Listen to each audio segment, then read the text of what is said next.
Opposition की तरफ से तारीख पे तारीख देना बता रहा है कि हुकूमत और अपोजिशन में जारी मैच T20 हरगिज नहीं बल्कि यह टेस्ट मैच है।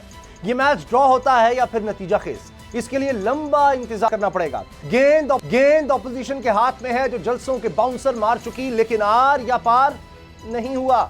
इस्तीफों के यॉर्कर के जरिए हुकूमत विकेट उड़ाने का ऐलान भी हो चुका है, जिसके लिए 31 दिसंबर की डेडलाइन है। 2 दिन बाद, सिर्फ 2 दिन बाद पता चलेगा कि ये यॉर्कर कारगर साबित हुआ या फिर नो बॉल करार पाता है। वैसे बैटिंग करती हुकूमत की तरफ से कबल अज वक्त सेनेट इंतखाबात के चौके ने गेंद को बाउंड्री से बाहर पहुंचा दिया है। कल बेनजीर भुट्टो शहीद की बरसी थी। गड़ी खुदा बख्श में हुकूमत के खिलाफ गर्मा गर्म तकरीरें हुई। बिलावल ने 31 जनवरी की डेडलाइन का जिक्र किया। आसिफ जरदारी ने हुकूमत निकालने का तरीकाकार बदलने का मशवरा दे दिया। बरसी की इस तकरीब की खास बात नून लीगी रहनुमा मरियम नवाज की शिरकत थी। वही मरियम नवाज जिनके वालिद मोहतरम नवाज शरीफ माजी में ज़ियाउल हक के मज़ार पर खड़े होकर इन्हें असल शहीद करार देते हुए भुट्टो खानदान की कुर्बानियों पर सवाल उठाते थे, सरकारी पैसे से भुट्टो का मज़ार बनाने का इल्ज़ाम लगाते थे। कल उसी भुट्टो के मज़ार पर इनकी बेटी फूलों की पत्तियों के नजराने लिए पाई गई। यही नहीं, इन्होंने बेनजीर भुट्टो के नक्शे कदम पर चलने की ख्वाहिश का इजहार भी किया। मरीम नवाज की इस ख्वाहिश पर सवाल ये उठाया जा रहा है कि नून लीग मुकम्मल तौर पर तब्दील हो गई है या ये फिर नजरिया ज़रूरत का असर है। नवाज शरीफ के नजरियात और बेनजीर भुट्टो का मिशन एक साथ कैसे चल सकते हैं? कल बिलावल भुट्टो ने फरवरी में लॉन्ग मार्च शुरू करने का इंदिया दिया है, लेकिन ये लॉन्ग मार्च होगा कैसे? क्या इसका अंजाम भी अपोजिशन की इस्तीफों की धमकी जैसा तो नहीं होगा?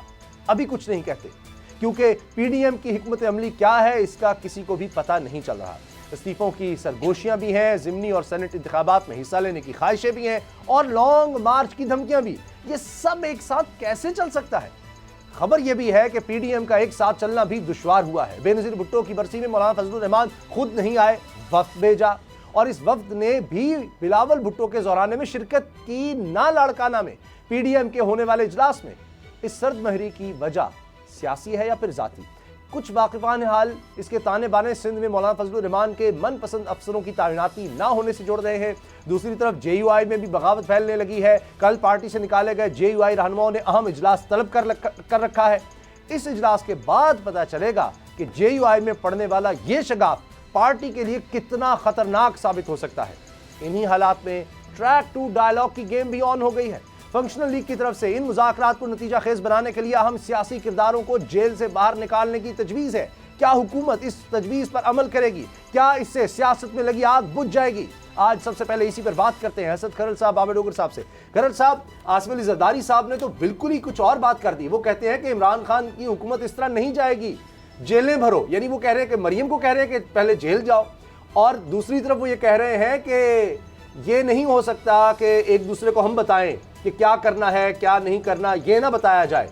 तो मुझसे कुछ सीख लो, हम पहले भी कुछ कर चुके हैं। यानी उनका इशारा परवेज़ मुशर्रफ की तरफ था कि मैंने उसको निकाला, मैं इमरान खान को निकाल दूंगा। तो वो तो बिल्कुल और गेम की तरफ आ रहे हैं। इसका मतलब है कि वो फजलुर रहमान साहब को, मरियम को बाकायदा सबके सामने बता रहे हैं कि जो स्ट्रेटजी तुम्हारी है ये फेल है। देखिए उसामा साहब, आसिफ जरदारी साहब का मुख्तसर खिताब था, कुछ चीज़ें आपने बताई, और उसके अंदर ख़ास तौर पर जो उन्होंने टारगेट किया था वो था उनका निशाना नैब, जिससे सबसे ज़्यादा तकलीफ़ महसूस हुई। और सबसे ज़्यादा उनकी स्पीच की अगर बात की जाए तो उन्होंने कहा कि नैब और ये मुल्क जो है, और ये जिस तरह इकॉनमी, जिस तरह शायद खाका नवासी बात करते हैं, तो उन्होंने कहा ये कारोबारी लोगों को तंग करता है, ये जनाब खा के अंदर इसने जो लोगों को कारोबार तबाह कर दिए, ये कर दिया, मुल्क की मईशत, हर चीज़ जो है ना मुल्क के अंदर जो सारी है उसका ज़िम्मेदार उन्होंने नैब को करार दिया। और बेसिकली अब जो जरदारी साहब कह रहे हैं 2-3 चीज़ें। जरदारी साहब, एक तो जो उनका इशारा था, आपको पता है उन्होंने बिल्ले के हवाले से कभी टर्म वो यूज़ करते हैं, आपको पता है बड़ा वो है, कभी वो ईंटों वाला मामला, ईंट से ईंट वो कह रहे हैं हम बजा देंगे, और 3 साल के लिए तुम हो और हम हमेशा के लिए, अल्लाह माफ़ करे, नौज़ुबिल्लाह, बहुत बड़ा फ़िक्रा बोलते हैं वो। और उनके लिए तो ठीक है 3 साल जिनके लिए कह रहे हैं सबको समझ आ रही होती है, लेकिन बड़े बड़े दुनियावी जो फ़िरौन और बड़े हर बंदा, नबी पैगंबर जो है वो भी हमेशा के लिए नहीं होते, तो मतलब फ़ानी है कायनात। तो जब आप एक तरफ उनको 3 साल का कह रहे हैं तो इसका मतलब आप 100 साल 200 साल के तो नहीं है ना, आपके लिए उम्र पट्टा तो नहीं लिखवाया हुआ। एक वो भी टर्म है। एक अभी जो बात कर रहे हैं कि हमसे सीखो, जरदारी साहब 2-3 एक वक्त के अंदर काम कर रहे होते। जरदारी साहब इससे पहले एक उन्होंने कहा था कि जनाब हम अगर तजर्बाकार हैं, हम इनसे ज़्यादा बेहतर, एक आप अभी रिसेंटली उनकी कुछ तकरीर उठाएं तो उसमें कहा था कि हम उससे ज़्यादा अच्छा काम कर सकते हैं, डिलीवर कर सकते हैं, हमें लाते आप, हम इससे ज़्यादा बेहतर कर सकते थे। यानी उन्होंने कहा कि नवाज शरीफ के बाद अगर आपने लाना था तो हम बैठे हैं, हम सरसरी खिदमात के लिए तैयार हैं। लेकिन आगे से कहा कि इस वक्त वो कहते हैं ना कि जो आपकी जो है पहुँच से बाहर है और इसके लिए इंतज़ार कीजिए, 2013 के बाद आपसे रब्ता करेंगे। अब मामला ये है कि ये बात होगी। फिर उसके बाद जरदारी साहब अब कहता है उस वक्त जब बयान दिया था ईंट से ईंट बजाने का, और उसके बाद ईंटें इकट्ठी करते करते ईंटें भी कहीं उनको नहीं मिल रही थी, भट्ठे बंद हो गए, पता नहीं क्या हो गया, भट्ठे बैठ के ना कच्ची ना पक्की। उसके बाद उन्होंने कहा कि जनाब मैं अब किसी वो झोंपड़ी में रहना जहाँ ईंट बना के 2 लाइनों का, और तब तो बड़ी मुश्किल से पता नहीं क्या पॉलिश बूट शूट जो करते हैं क्या हुआ, तो फिर बड़ी मुश्किल से उन्होंने कहा जी मुझे झोंपड़ी बेशक दे दे, 4 ईंटों में मैं सर छुपा लूँगा तो मुझे वो वापस आने दिया जाए।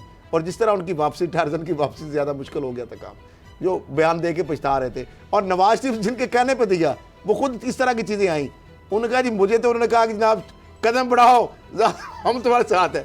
उन्होंने कहा जी मैंने बयान दिया। और उसके बाद नवाज शरीफ साहब की जो कुलसूम साहिबा हैं, आपको पता है उस वक्त उनकी इंतकाल था जी। और वो आके अफसोस करना चाहते थे। इससे बड़ी मेरे ख्याल मशरकी रिवायत में इस तरह की बदमज़गी हमने, अजीब सी बात है, एम्बैरसमेंट नहीं देखी। उन्होंने कहा जी मैं अफसोस करने आता हूँ। तो नवाज शरीफ साहब ने कहा जी सॉरी आप नहीं आ सकते, क्योंकि आपने टेक्निकली कि वो जो बयान दे रहे हैं वो ज़्यादा काम उठा दिए। अच्छा उस वक्त हुकूमत थी, जारी बात है जो उनकी। उसके बाद साथ छोटा सा जी, उसके बाद क्या हुआ, जब उन्होंने कहा कि जनाब आपने तो मुझे कहा था कि जनाब ये उठा दे काम, तो उन्होंने कहा ठीक है बहरहाल जनाब मैं इस वक्त जो है ना आपसे नहीं मिल सकता, अफसोस भी आपका मैं नहीं कबूल कर सकता, तो लदा आप प्लीज जो है ना उधर ही रहे। ये जरदारी साहब ने बाद में कहा था, इस तरह की उन्होंने महफिलों में बात की, निजी में भी। जरदारी साहब कहते हैं इनके साथ तो हम जन्नत में भी नहीं अब जाएंगे, कभी भी नहीं इनको माफी देंगे। वो तो बात ये है, लेकिन अभी जो जरदारी साहब जो है ना वहाँ से, या फजल रहमान साहब की जो बात की, छोटी सी इजाजत से डोगर साहब, मौलाना फजल रहमान साहब का वहाँ पे ना जाना, डोगर साहब पीडीएम के सरबराह हैं, वफद को भेजना और उसका भी लीस्ट कंसर्न था।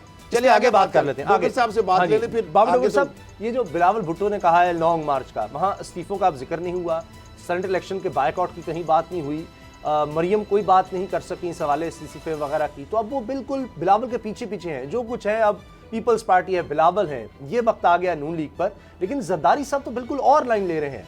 आपको ये लॉन्ग मार्च होता भी नजर आ रहा है या नहीं? हुकूमत इसकी तैयारी कर रही है? वैसे तो उसामा साहब एक चीज़ तो समझ लें कि जरदारी साहब चाह क्या रहे हैं जी। इस सारी गेम में जरदारी साहब की डिमांड क्या है?